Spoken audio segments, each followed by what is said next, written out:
G'day folks, welcome to the channel. I'm Keith Jobson. I'm just back from a couple of days at a mate's property, camping, riding bikes, motor kind and the pedal kind. It was the perfect weekend. We had finally had some great weather down here in Melbourne. The rain had stopped. We had good friends, a few drinks, plenty of laughs, and probably best of all was no phone reception where we were.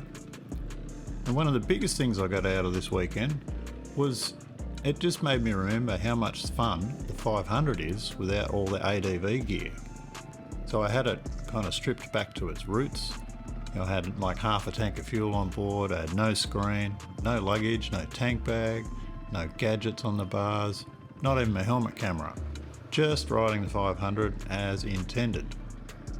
And what an absolute blast! It's just so light and nimble without all that stuff on it. It's just raring to go, so much power. Now, unlike its rider though, which hasn't done this for a while, within a minute of taking off, we're sort of straight into these big hill climbs, and there was a couple of things that caught me out. And the biggest thing was probably the tyres. I was still using my half-worn post-desert ride tyres, which is a D606 rear and an MC360 front.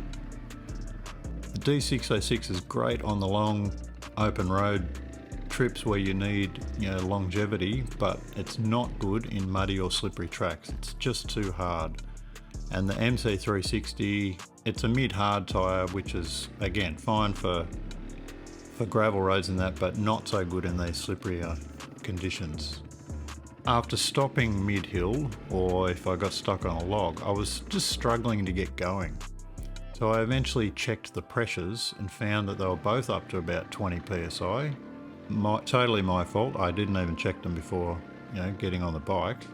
So I dropped them to about 10 psi. Things got a lot better, a lot easier, but only to a point. What I was missing was the sharp edges on the blocks.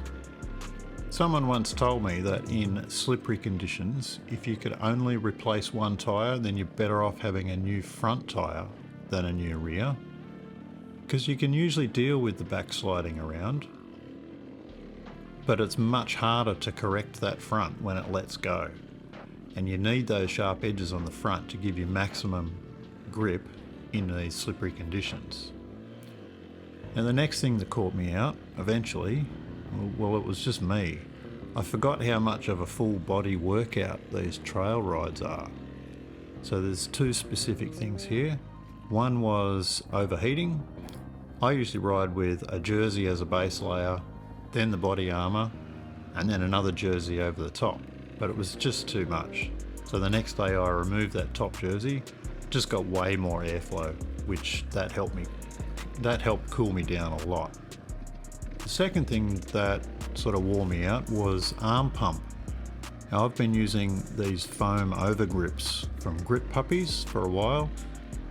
That's to reduce the vibration fatigue on longer rides, and they are fantastic for that. Wouldn't be without them.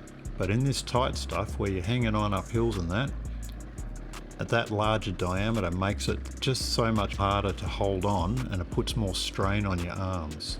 So for the next ride I took those foam grips off, and it was just a lot easier to hold, much less arm pump.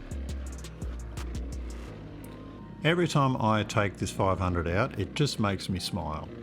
Now the fact that it can do a 2,000 kilometre multi-day camping trip or a 20 kilometre single track ride is great, but the fact that it can do both on the one ride is just awesome.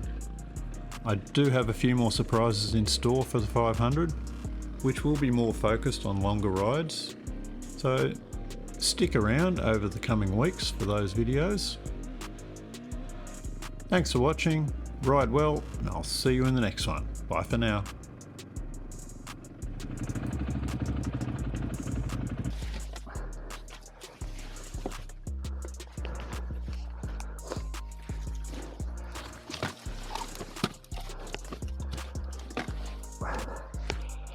Okay.